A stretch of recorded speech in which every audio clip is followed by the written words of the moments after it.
nous allons accueillir donc notre première candidate, la candidate La France Insoumise, Leïla Chaibi, qui est colistière donc de La France Insoumise et qui représente,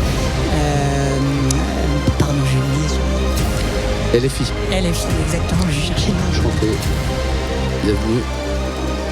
Donc, nous accueillons également deux jeunes, nous accueillons deux jeunes pour interviewer Leïla Chaibi. Donc nous accueillons Hussein Moussaïef, qui est là avec nous. Hussein qu'on a déjà vu, hein. C'est bien. Et Gaël. Gaël Vitali derrière. Voilà, prenez place. Merci à vous deux d'être présents. Merci à vous d'être ici pour répondre à ces questions. Comme je le disais, vous avez, pour commencer, 3 minutes pour vous présenter. Avec un micro, ce sera sûrement mieux. Eh bien, bonsoir et un grand merci pour l'organisation de ce débat. C'est salutaire comme initiative que de mettre à l'agenda cette question, la question du handicap, qui est une question sociale, de mettre à l'agenda de cette campagne pour les élections européennes. Donc moi, je suis Leïla Chaibi, je suis candidate sur la liste de Manon Aubry de l'Union populaire en 5e position et je suis également eurodéputée sortante. Je suis vice-présidente de la commission emploi et affaires sociales. Et pour nous, on aura l'occasion d'y revenir dans vos questions qui seront plus spécifiques, plus thématiques, mais on conçoit la question du handicap avant tout du point de vue de l'égalité des droits. Non pas comme une question spécifique, mais bien comme quelque chose qui doit être abordé de manière transversale, sous l'angle de comment on fait en sorte que, pour le coup là, à l'Union européenne, au Parlement européen, on travaille à des politiques qui permettent à tous les citoyens, toutes les citoyennes, d'avoir accès à un logement digne, à un emploi, à la santé, à l'éducation et à l'ensemble des choses, des éléments qui permettent d'avoir une vie digne. Et il ne s'agit pas d'avoir, donc il s'agit d'avoir bien ça en tête quand on parle de la question du handicap, pour mettre en place des politiques qui permettent de parvenir au droit commun. Et non pas d'avoir des objectifs qui soient spécifiques aux personnes en situation de handicap. Contrairement, vous disiez que certaines listes ne considèrent pas que c'est un sujet européen. Au contraire, nous considérons que c'est un sujet éminemment européen. D'abord parce que la situation des personnes en situation de handicap n'est pas parfaite, n'est parfaite nulle part en Europe. Il y a des endroits où il y a plus de difficultés que d'autres, mais en tout cas, il est nécessaire de prendre des mesures à l'échelle européenne. Et par ailleurs, et c'est le cas sur d'autres sujets, mais sur celui-là y compris, l'échelon européen, moi je m'en aperçois depuis 5 ans au Parlement européen, permet d'avoir accès à des bonnes pratiques, de s'inspirer. Notamment par exemple en ce qui concerne l'éducation, de notre point de vue, la question de l'éducation de l'Italie nous donne des choses inspirantes pour les politiques qu'on pourrait mettre en place ici. Et par ailleurs, de mon point de vue, l'Union européenne doit harmoniser les droits sociaux vers le haut. Vous savez, ça peut paraître évident, mais ça l'est pas. À la base, l'Union européenne a été construite pour être un marché, et je vais terminer par là.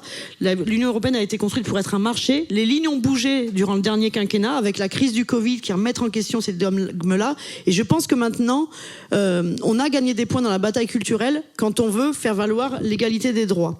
Et juste vous dire que nous avons un certain nombre de mesures, mais du coup j'y reviendrai peut-être pendant le débat, mais juste vous dire que de mon point de vue, personnellement, j'ai travaillé sur 2 aspects, la carte européenne du handicap et puis en commission des affaires constitutionnelles sur l'accessibilité des élections. Voilà, je m'arrête là.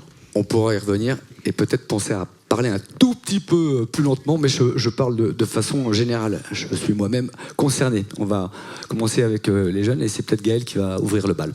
Oui, merci beaucoup pour ces quelques minutes de présentation. On va commencer avec des questions d'ordre général. On ne va pas mentionner seulement le handicap, mais aussi la jeunesse en situation de handicap et notamment sa mobilité, puisque notamment dans le parcours étudiant, la mobilité est encouragée, nous permet de développer beaucoup de qualités. Et comment, selon vous, est-ce qu'on peut encourager la mobilité des jeunes en situation de handicap dans une Europe qui ne reconnaît pas les mêmes choses exactement partout ? Le droit à la mobilité, ça fait partie des droits d'une vie digne. Et donc, c'est quelque chose qui doit être accessible pour tous les citoyens et donc y compris pour les jeunes en situation de handicap. Et de notre point de vue, donc il y a différents leviers qui sont possibles d'utiliser. D'abord, peut-être la question de la carte européenne du handicap, puisque c'est quelque chose de concret que nous avons voté, validé, adopté à l'Union européenne il y a quelques mois, même quelques semaines, je dirais, qui est quelque chose qui peut permettre la mobilité, parce que souvent on peut penser que on va peut-être pas oser aller en Allemagne par exemple si on n'a pas la possibilité d'avoir accès aux places de stationnement réservées aux personnes en situation de handicap. Pour prendre juste simplement cet exemple, la carte européenne du handicap permet aux personnes de bénéficier des mêmes droits dans le pays que les personnes qui sont reconnues en situation de handicap, stationnement, mais également un ensemble de choses. Le problème, c'est que c'est valable uniquement pour les séjours de moins de 3 mois. Et de notre point de vue, justement, puisqu'on parle des jeunes, nous sommes pour l'ouvrir, et notamment pour les jeunes qui sont dans un parcours Erasmus, par exemple. Les jeunes qui font un parcours d'études à l'étranger, donc bien souvent c'est plus de 3 mois, ça va être un semestre à l'université, ils doivent pouvoir bénéficier de cette carte européenne du handicap. Pareil pour les jeunes qui vont faire un stage à l'étranger, ça doit être quelque chose qui favorise la mobilité. Et puis par ailleurs, pour les trains, en fait, pour la mobilité, pour l'accès au train, il doit être possible d'accéder dans les trains avec son fauteuil roulant, avec un fauteuil roulant. Oui, je vais rebondir rapidement. Vous mentionnez en fait le fait d'avoir les mêmes droits partout. Et qu'en est-il en fait justement de cette uniformisation des droits, uniformisation des aménagements, notamment pour les jeunes, d'une université à l'autre, d'un premier emploi à un autre ? Eh bien, c'est une question très importante parce qu'on a vu justement, quand je vous donnais l'exemple de la carte européenne du handicap, qui n'est pas suffisante parce que ça concerne les séjours de moins de 3 mois, ça ne concerne pas vraiment les accompagnants, y compris les chiens. Mais c'est quelque chose, on a vu qu'on pouvait harmoniser. On pouvait harmoniser sur ce genre d'éléments, ce genre donc de droits auxquels dont bénéficient les personnes en situation de handicap. Ça doit pouvoir l'être sur le reste. Ça doit pouvoir l'être, cette harmonisation sur les prestations auxquelles ont droit les personnes en situation de handicap. Ça doit devoir s'étendre en fait sur l'ensemble des droits au-delà de le droit de stationner à tel ou tel endroit. Moi, je rebondis. Au début, vous avez parlé sur le fait que vous avez travaillé sur l'accessibilité des élections européennes. Et du coup, moi, je vous pose une question ouverte sur l'accessibilité. Aujourd'hui, en Europe, il existe des normes sur l'accessibilité numérique, sur l'accessibilité du bâti, et ces normes ne sont malheureusement toujours pas respectées. Qu'est-ce que vous pouvez proposer pour garantir le respect de ces normes à l'échelle nationale et notamment à l'échelle européenne ? Oui, alors d'abord, comme je le mentionnais en introduction et comme vous l'avez rappelé, donc dans le cadre de la Commission des affaires constitutionnelles, on a dû travailler sur la loi électorale européenne, en fait, c'est-à-dire les dispositions qui permettent d'harmoniser la façon de voter, de se rendre aux urnes dans le cadre des élections européennes. Parce que pour l'instant, on a 27 États membres dans l'Union européenne, on a 27 façons de voter différentes. Ici, c'est la proportionnelle, comme vous le disiez en début, en introduction, mais vous avez, par exemple en Grèce, vous cochez sur une liste qui est par ordre alphabétique, vous cochez les gens que vous voulez voir élus. Il y a des systèmes totalement différents. Et donc là, le Parlement européen travaille à harmoniser tout ça. Sur un des problèmes du Parlement européen, que nous d'ailleurs on dénonce et qu'on souhaite changer, c'est que le Parlement n'a pas le droit d'initiative législative.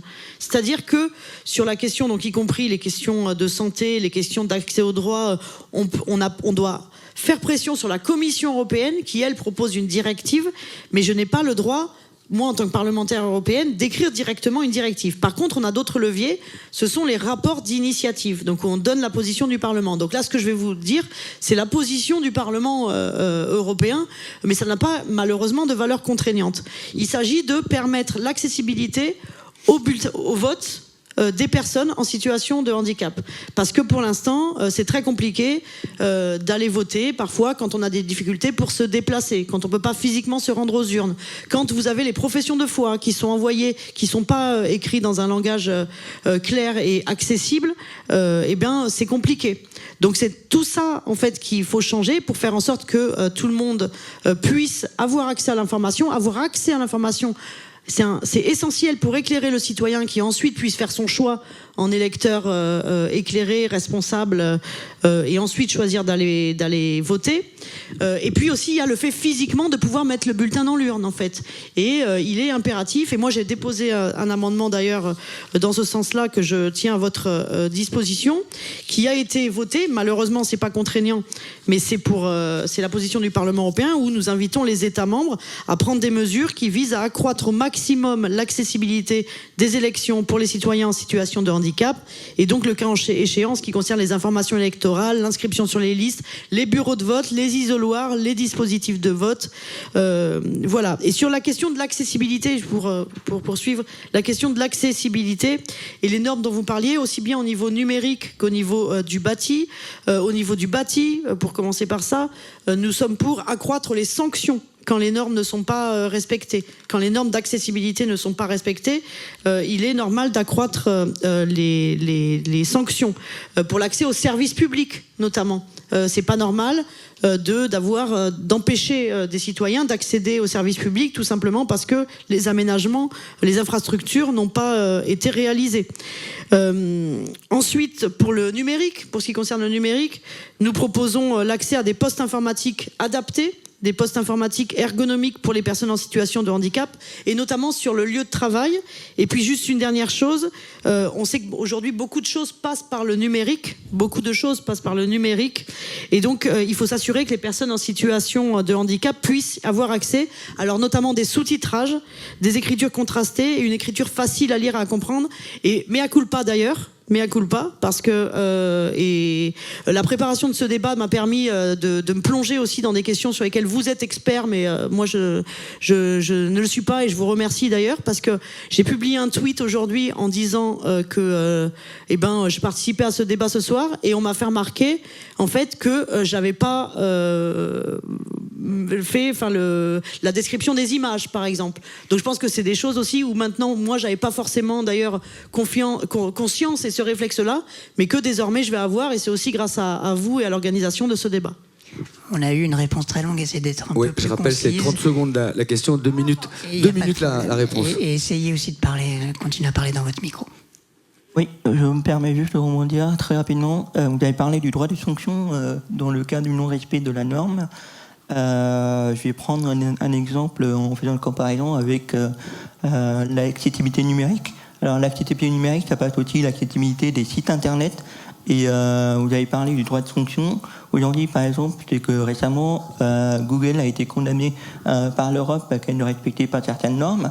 Est-ce que vous pensez que cela est possible dans le cas des sites internet qui ne respectent pas les normes d'accessibilité numérique, notamment par exemple la norme RG2A ?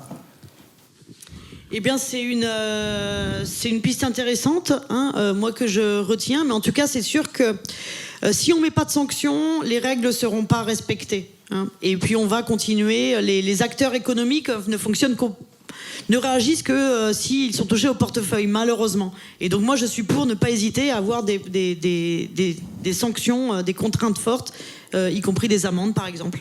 Merci pour ces réponses à ces questions qui étaient plutôt d'ordre général. On commencera à chaque fois par des questions générales pour les candidats. On va vous poser maintenant des questions plus spécifiques qui viennent du programme de votre parti. Et je vais commencer par une question qui concerne les violences sexistes et sexuelles. Vous mentionnez la prise en compte des spécificités liées à la situation de handicap dans le cas du traitement des VSS pour les femmes en situation de handicap. Est-ce que vous pourriez nous donner des exemples plus précis ? Des exemples de situations de handicap, de comment prendre en compte... B quoi, tu as dit ? VSS. Des VSS, violences sexistes et sexuelles, que j'abrège en VSS. Vous pouvez répéter, s'il vous plaît ?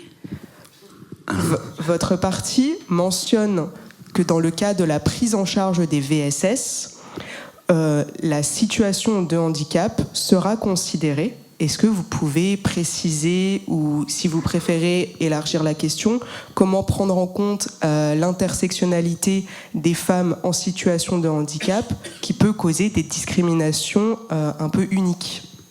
Oui, je crois que pour nous c'est important. Alors, on a à la fois une vision universaliste et en même temps on est pour prendre en compte les spécificités liées à la situation personnelle. On sait que on est plus victime de violences sexistes et sexuelles. Quand on va cumuler, par exemple, quand on va être une personne racisée. Quand on va être une personne trans, quand on va subir des discriminations liées au handicap également. Et donc, si vous me demandez de donner des exemples sur la prise en compte, je crois que c'est à chaque fois avoir une vision, peut-être avec de la sensibilisation au niveau des forces de l'ordre, des policiers, chez qui on va déposer plainte, une formation, une sensibilisation à ces enjeux-là. Tout comme de la même manière qu'on va sensibiliser les agents de police à ce que, ils prennent en compte les choses de façon intersectionnelle aussi. On peut imaginer qu'il y ait une sensibilisation, une formation qui les sensibilise aux personnes en situation de handicap. D'accord, merci beaucoup pour ces précisions. Est-ce qu'on peut aller plus loin que le cas des VSS envers les femmes en situation de handicap, des exemples pour lutter contre les discriminations de ce public-là, à l'emploi, dans les études? Est-ce que vous avez des exemples ou des choses à apporter? Oui, puisqu'on est là, je pense qu'on est vraiment sur un débat. On est candidat aux élections européennes.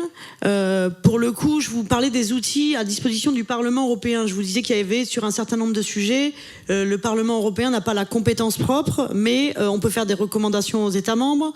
On a la possibilité de faire des rapports d'initiative, mais surtout des directives. La loi européenne, c'est une directive. Quand une directive est adoptée, les États ont 2 ans pour la transposer en loi nationale. Il y a une directive qui est bloquée depuis 10 ans au Conseil de l'Union européenne. C'est la directive sur les discriminations, contre les discriminations. Donc 10 ans. Donc avant que moi j'arrive, le double, moi je suis arrivé au Parlement européen il y a 5 ans, 5 ans avant, cette directive était lancée en discussion. Puisque vous savez que pour avoir une directive, la Commission européenne le propose, et ensuite le Parlement négocie avec le Conseil qui représente les États, et là c'est le Conseil donc qui représente les États, qui la bloque depuis 10 ans.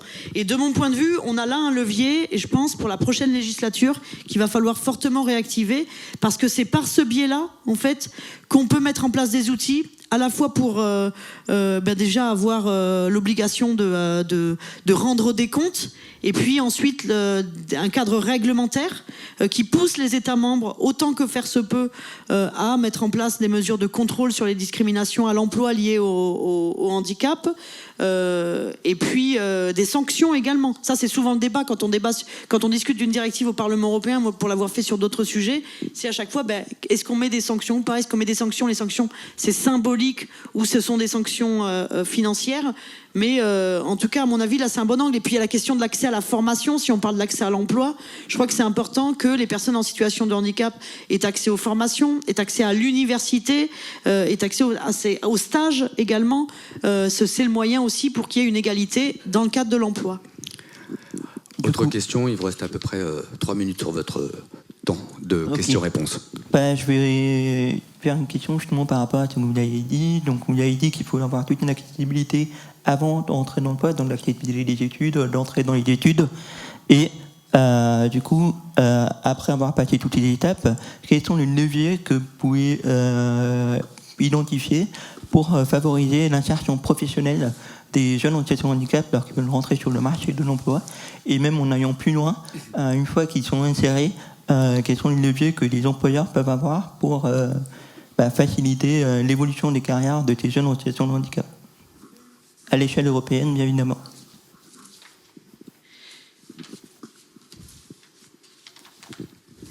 Je crois que d'abord, pour donner quelques dispositifs, peut-être avant l'emploi et en formation, et puis ensuite dans l'emploi, il y a un outil concret qui existe depuis pas longtemps au sein de l'Union européenne, c'est le dispositif ALMA. Vous connaissez le dispositif Erasmus qui permet à des jeunes, donc il y a Erasmus+, et je sais d'ailleurs que l'événement d'aujourd'hui s'inscrit dans ce programme Erasmus+. Il y a Erasmus classique, disons, qui est quand vous allez à l'université, des jeunes qui font un séjour à l'université à l'étranger.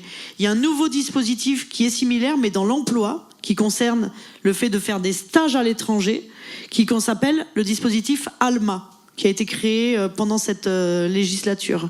Et donc, il faut, dans le cadre de ce dispositif, avoir une vigilance particulière à ce que les personnes en situation de handicap en disposent, en fait, et participent à ce programme-là. C'est tout nouveau. Je sais que c'est le moment, quand un programme est nouveau, de mettre en place des critères, et je pense qu'il va falloir être vigilant.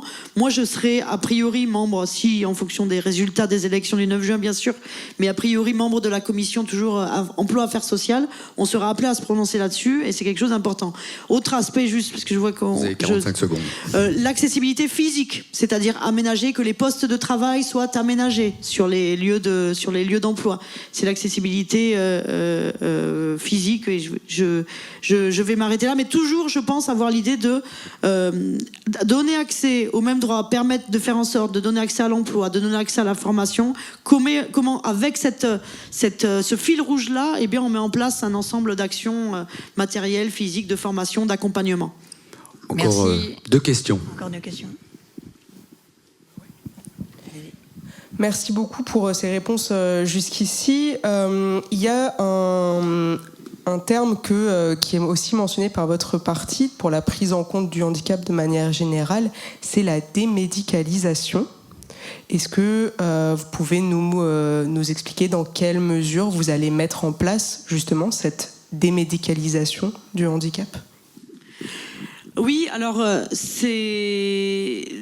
Nous sommes des républicains. Nous sommes des républicains, et pour nous, les citoyens doivent avoir accès aux mêmes droits et sont considérés de la même manière, quelle que soit leur situation.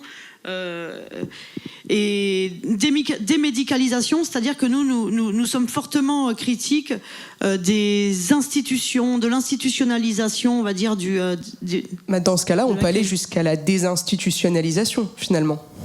Mais je crois que c'est un terme qu'on emploie également, qui fait partie du programme. J'en profite au passage pour remercier, pour rappeler que à la France Insoumise, il y a ce qu'on appelle les livrets thématiques. Donc c'est un livret handicap. Moi, je n'en fais pas partie, mais ils m'ont donné des informations dans le cadre de la préparation de ce débat. Je salue particulièrement Marie-Laure Darrigade, et on a un ensemble de personnes qui sont fortement impliquées. Mais pourquoi la désinstitutionnalisation ? Nous y sommes favorables parce que nous préférons, par exemple, pour prendre l'exemple de l'école, il faut que l'école soit inclusive, et que dans l'école, dans les classes, il y ait des personnes valides, des personnes en situation de handicap, plutôt que de créer des institutions séparées, plutôt que de construire, de multiplier des IME, ou en fait de faire des institutions où vous avez uniquement des personnes en situation de handicap. Nous pensons que c'est bien pour les personnes en situation de handicap, mais aussi pour celles qui ne le sont pas, d'avoir l'opportunité d'échanger, de vivre tout simplement, parce que les citoyens sont divers, et les personnes en situation de handicap font partie du peuple, et c'est important pour nous qu'il y ait dans un esprit républicain, qu'il y ait ce vivre ensemble. Une dernière question. Avant ça, je vous rappelle que vous pouvez participer, vous qui n'êtes pas ici avec nous, par SMS au 06 08 28 55 49. On posera les questions que vous posez, justement, et on aura comme ça des réponses, ou sur endébat24@gmail.com. Une dernière question. Peut-être juste pour rebondir encore une fois sur ce que vous mentionniez, le fait justement de se débarrasser des IME, de favoriser le vivre ensemble. Sur quel modèle est-ce que vous vous baseriez pour mettre ça en place ? Disons que dans les modèles dont j'ai connaissance, je pense particulièrement à l'Italie, où on voit qu'en mettant à disposition des accompagnants, des AESH, je sais pas si ça s'appelle comme ça chez eux, j'imagine pas, mais voilà, des personnes pour accompagner les personnes en situation de handicap. Eh bien, c'est possible, hein, contrairement à ce que certains déclarent, ça se passe très bien que vous avez dans les classes en Italie des personnes en situation de handicap, des personnes valides, et tout se passe très bien pour tout le monde, et c'est une expérience extrêmement positive. Oui, c'est l'harmonisation au plus haut dont vous parliez tout à l'heure. C'est ça, l'harmonisation par le haut et l'échange sur les bonnes pratiques à l'échelle européenne, parce que c'est aussi ça l'Europe, c'est pouvoir s'inspirer quand il y a des expériences, quand il y a des expériences vertueuses, et bien les prendre et puis les intégrer chez nous. On est pratiquement à la fin. Vous avez la possibilité de conclure. Je voudrais adresser à tous ceux qui sont ici présents, qui nous écoutent au loin ou qui nous regardent, pour clôturer ce débat. Oui.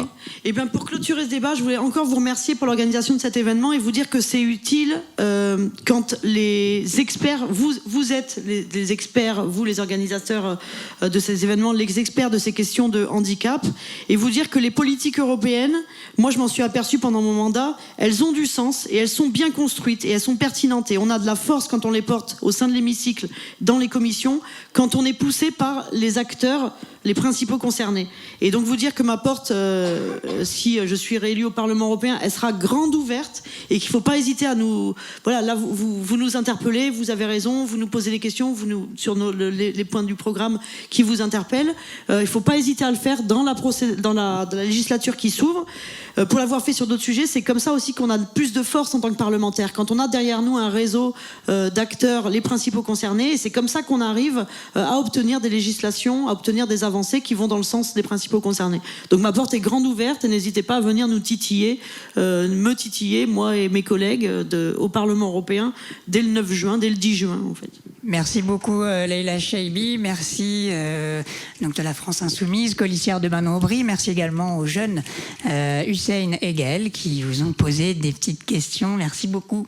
Merci beaucoup. Merci à vous. Et je vous précise que vous avez encore 30 secondes. Si vous avez oublié quelque chose, un message, vous pouvez encore vous adresser à ceux qui nous écoutent pour qu'on soit vraiment dans les 19 minutes 45. Non mais voilà, encore bravo à vous, et puis bonne suite d'échanges. Et encore une fois, moi j'ai appris beaucoup de choses en préparant ce rendez-vous, et ça fait plaisir de pouvoir parler de ce genre de sujet dans la campagne européenne, donc merci de mettre ce sujet à l'agenda. On peut justement, à ce moment-là, et uniquement à ce moment-là, vous applaudir. Claquer des doigts, c'est préférable, hein, on rappelle, pour des questions pour les personnes qui sont malentendantes et qui ont des difficultés à entendre.